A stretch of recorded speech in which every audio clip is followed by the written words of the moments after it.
Newsom's video was met with widespread backlash tonight, and after 8 illegals with suspected ties to ISIS were arrested in a multi-city Operation Sting last week, Senator Lindsey Graham, Senator Rand Paul, they are pressing the DHS Secretary Mayorkas for answers. Here with reaction, South Carolina Senator Lindsey Graham and Harford County Sheriff Jeffrey Gahler. Jeffrey, I did notice that your governor is blaming the broken immigration policy on Donald Trump for the death of this mother of 5 and the rape and death of this mother of 5. This guy came here in 2023, and I'd like to know, how do you get to that point when the border was never more secure than when Donald Trump was president? Sean, you are 1,000% right. I mean, I've been in office now 10 years. I've gone through from President Obama to President Trump, and the border was never more secure than it was under President Trump. You know, the flow of drugs and the flow of criminals across the southern border in particular. My chief deputy and I were down there last year. The same day the vice president was saying the border was secure, we were looking at open gates and what unconstructed wall, no lighting, no security at all. And of course, they're not getting the resources. And we have a president who invited so many people to, invade, to come to this country. And a lot of those are looking for a better life, and I get that. But mixed amongst them are the terrorists and are the persons, sadly, the murder of Rachel Moore here in our county. And we had another incident last year with an illegal immigrant who killed a young lady in this county, much in the same way Rachel was killed.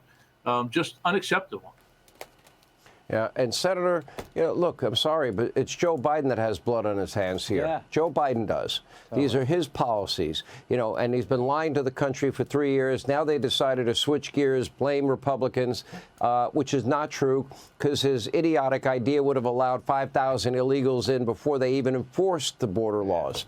But the question is, when you look at 30,000 Chinese nationals, in this fiscal year alone, which is not over, and 26,000 last year, and tens of thousands from Russia, Iran, Syria, Yemen, Egypt, Afghanistan, Kazakhstan, Venezuela. And you tell me, are they coming here because they want a better life? Are the Chinese nationals buying up thousands of acres of farm, ranch land, and land near military installation? Are they looking for a better life for themselves and their families, Senator? Or is it the worst national security threat in our lifetime? Well, it's the worst national security threat in our lifetime. But let's don't just pass over what happened to Rachel. The sheriff is a great man, and I appreciate his determination to get this case solved. But the man who's accused of killing her was captured 3 times and released by the Biden administration before he came back the 4th time.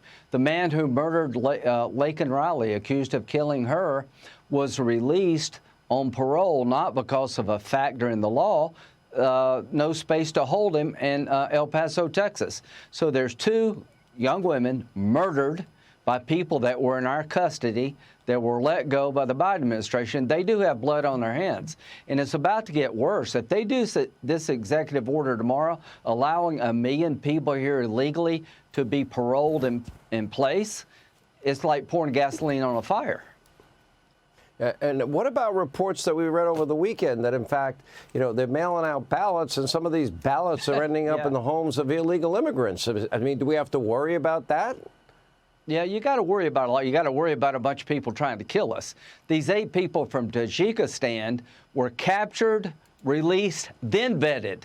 So here's what they're doing under the Biden administration. They catch, they release, then they poorly vet. They let the people go, then they try to figure out who they are. We're dodging bullets every day when it comes to terrorism. Young women like the 2 that I just mentioned are dying. The largest number of deaths for young people in this country are fentanyl poisoning, coming across our southern border from China.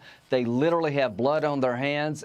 The only criminal running for office, in my view, is not Donald Trump. It is Joe Biden. What he's doing to this country at the border is a crime. People are dying based on his policies. Nobody got hurt. Nobody lost a penny based on what happened in New York. But Americans are dying by the tens of thousands because of the policies of Joe Biden. The victim of Joe Biden's criminal activity is the American people. I'll give you the last word, if you don't mind, Sheriff. I am telling you, I don't have the law enforcement experience that you have. You don't need to be a genius to realize that when you have all of these people coming from our top geopolitical foes with ties to radical Islamic terrorism, that there are terror cells in this country. And 9/11 or worse is coming. Now, it's not a matter of if to me. It's almost a guarantee. I hope and pray to God I'm wrong. I don't think I'm wrong. I've been saying it over and over again.